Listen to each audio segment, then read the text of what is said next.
the time, 10 years ago, a decade ago, it was really about to just have more and more people be okay, or first of all, for someone who's experiencing it, to be able to identify that this is also probably something that they are going through based on some of the symptoms that I had experienced and shared publicly. When I'm out, when people come and talk to me about, thank you so much for coming out with your experience, you've saved a life, helped my daughter. So I think those first-hand sharing of experience, gratitude, is just, there is nothing that beats that feeling in that.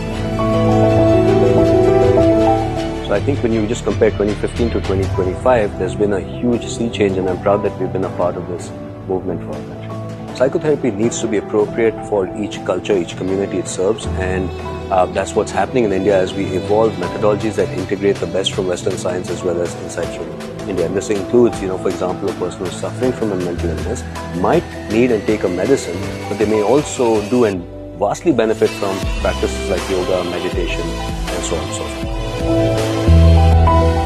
So Live Love Laugh started with our founder's core belief that no life should be lost due to mental illness.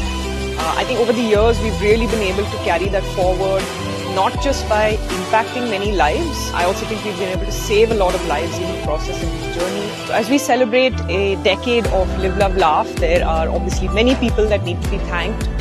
Starting with our founder and trustees, my wonderful, wonderful team, donors who have supported us in the past as well as currently, the on-ground partners that we have worked with and that we currently work with across our programs, and of course, last but not the least, our beneficiaries and their families and the community that we care. So as we look at the next decade and further on, the vision for the organization will be ensure that mental health accessibility is made available to a lot more people across the country.